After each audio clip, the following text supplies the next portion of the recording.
Assalamualaikum warahmatullahi wabarakatuh. Jumpa lagi dengan saya Bu Askia dalam pembelajaran seni budaya khususnya seni rupa. Kali ini kita akan membahas materi tentang apresiasi batik Nusantara. Sudah siap mengikuti penjelasan dari Bu Askia? Let's start. Jadi pada kesempatan kali ini saya akan menjelaskan mengenai susunan motif batik dalam batik Nusantara serta langkah-langkah pembentukan motif batik Nusantara. Dengan tujuan pembelajaran, yang pertama, peserta didik dapat menelaah susunan motif dalam batik Nusantara dengan tepat.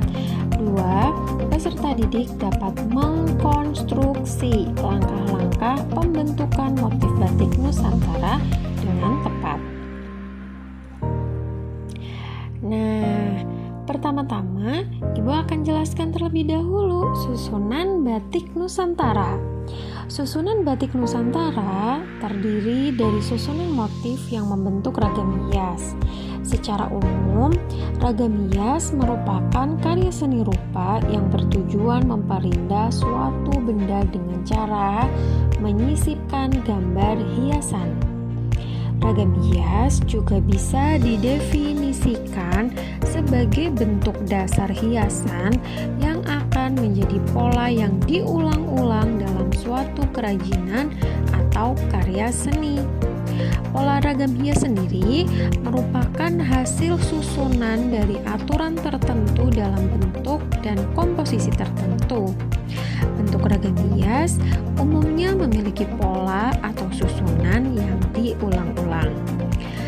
Berikut merupakan pola ragam hias, antara lain pola ragam hias simetris, pola ragam hias asimetris, pola ragam hias menyudut, pola ragam hias gabungan, pola ragam hias tak beraturan, pola ragam hias beraturan, dan pola ragam hias tepi. Yuk Bu Aski jelaskan lebih detailnya mengenai pola-pola ragam hias yang sudah Bu Aski sebutkan tadi. Nih, ada contoh susunan pola batik. Ya, ini ada A, gambar 1, gambar 2, gambar 3, gambar 4, gambar 5, dan gambar 6. Ini merupakan contoh dari susunan pola motif batik. Gambar yang pertama ini merupakan pola simetris. Pola simetris merupakan pola yang terbentuk dari susunan motif-motif ragam hias yang mempunyai keseimbangan dan bentuk yang sama dalam suatu susunannya. Kemudian yang kedua, ada pola asimetris. Pola asimetris merupakan pola yang terbentuk dari komposisi yang tidak berimbang, namun masih terlihat proporsi, komposisi, dan kesatuan yang harmoni. Kemudian ada pola tepi yang merupakan pola yang bentuknya berupa pengulangan dari bentuk sebelumnya dan digunakan untuk bagian tepi pada bahan tertentu. Ya, kenapa bahan tertentu? Karena batik itu kan kain ya. Bahasa lainnya dari kain adalah bahan. Kemudian ada pola menyudut. Pola menyudut ini merupakan pola yang menyudut membentuk segitiga dan umumnya memiliki bentuk ragam hias yang disesuaikan dengan bentuk ragam hias yang sudah ada. Jadi untuk membentuk pola menyudut kita harus menyiapkan pola ragam hias terlebih dahulu. Karena polanya menyudut maka disesuaikan dengan pola yang sudah ada. Kemudian ada pola ragam hias beraturan. Pola ragam hias beraturan merupakan pola ragam hias yang susunan polanya merupakan pengulangan dari bentuk sebelumnya dengan ukuran yang sama. Jadi, pola ragam hias beraturan ini biasanya merupakan motif-motif geometris yang memiliki ukuran yang statis dan terkesan kaku. Kemudian yang terakhir ada pola ragam hias tidak beraturan. Pola ragam hias tidak beraturan merupakan sebaran dari beberapa motif yang berbeda dan tidak mengikuti pola proporsi dan komposisi yang seimbang. Jadi dalam pembentukan motifnya, pola ragam hias ini tidak menganut aturan tertentu. Jadi sebaran motifnya itu dibuat terserah dari seniman yang membuat batiknya atau pengrajin dari batiknya. Susunan polanya tidak beraturan, tidak mempertimbangkan komposisi, proporsi, tapi tetap harmonis.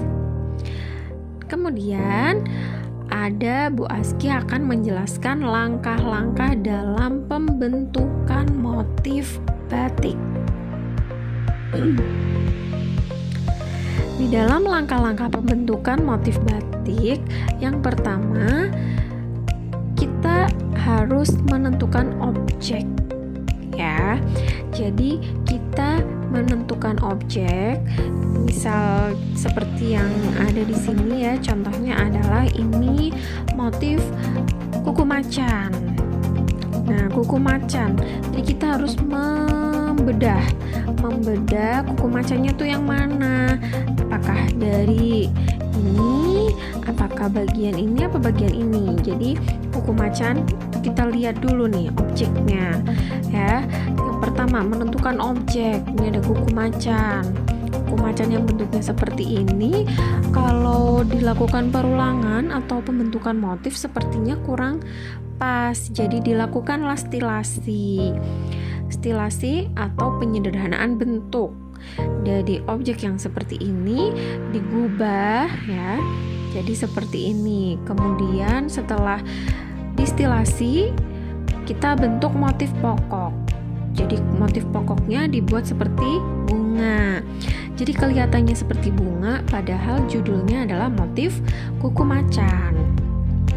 Setelah itu, setelah jadi motif pokok, kita tambahkan isen-isen dan ornamen pengisinya.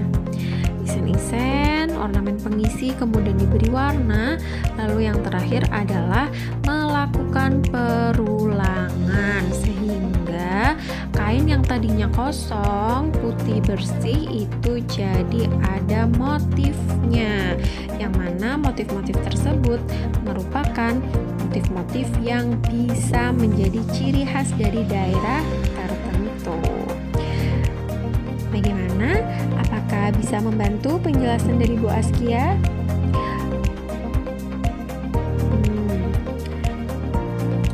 Baik, sepertinya sudah cukup penjelasan dari saya. Terima kasih atas perhatiannya. Sampai jumpa di pertemuan berikutnya.